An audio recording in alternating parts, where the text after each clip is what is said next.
male patient, aged 52, with a history of severe gingival recession in the roots of the right maxillary first molar.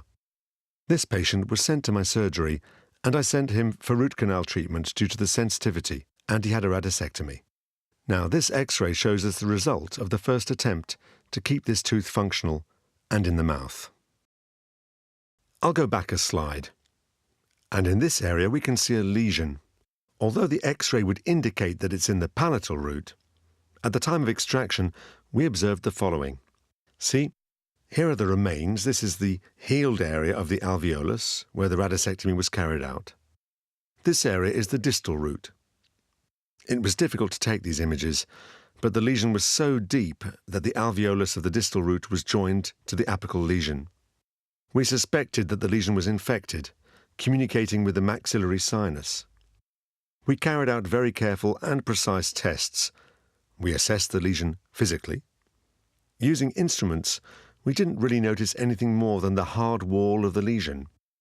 We performed the test that we are all already familiar with, where the patient tries to exhale air with his nostrils pressed together, and the passage of air can be observed through the bubbles of blood when there is oroantral communication. In this case, there was none. As a precautionary measure, we used a collagen membrane in the wall we were focusing on, covering this area as close as possible to the maxillary sinus and the lesion. Sorry, this photo is out of focus.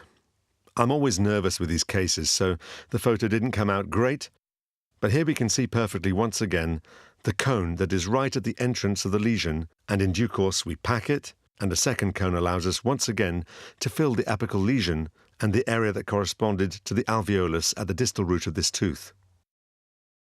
The post-extraction X-ray shows us the filling material in this site. Here is the collagen membrane, and here is the material. Why can we clearly observe the material in some cases and in others not, as in this case? I believe, I must admit, that I probably didn't adequately deal with the material and that it remains, let's say, slightly mixed with the clotted blood, not with any space, but mixing material and the clot as it's not fully packed. This is a clinical judgment, and it's probably the cause. Here we can perfectly observe in the area that there could have been a risk. This was the site. Obviously we can observe the size of the lesion and the alveolus, and this area is where apparently, I know from clinical tests, no communication occurred, because in addition to rinsing the alveolus with saline solution, it is obvious that if there had been a hole, the patient would have immediately had liquid escaping from his nostrils. All tests indicate that there was no marked perforation. We prepared for any handling while packing the material, etc., to avoid this infection and communication.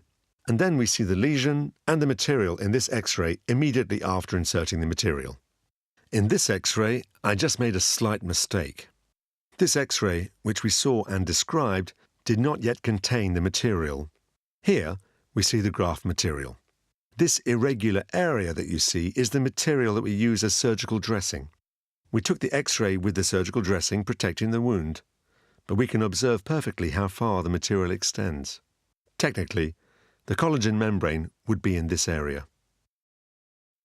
And here we have the initial post-extraction X-ray of a healing wound after 2 months. When cropping the X-ray, I just took this yesterday, perhaps it would be appropriate to observe what we had at the time of extraction and lesion debridement, and what we have approximately 11 months later.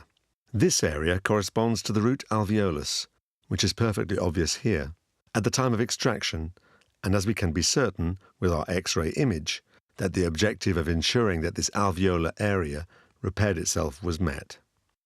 There is also proof that there was no perforation in the maxillary sinus, even though we didn't see the material intact in this site. Why is this? I'd like to emphasize from a strictly clinical viewpoint that in this area the material is, as I said before, greater. The proportion between the clot and the material doesn't allow for X-ray observation of the results. But undoubtedly, I believe that the objective was indeed met. Here, we see this area as it was before,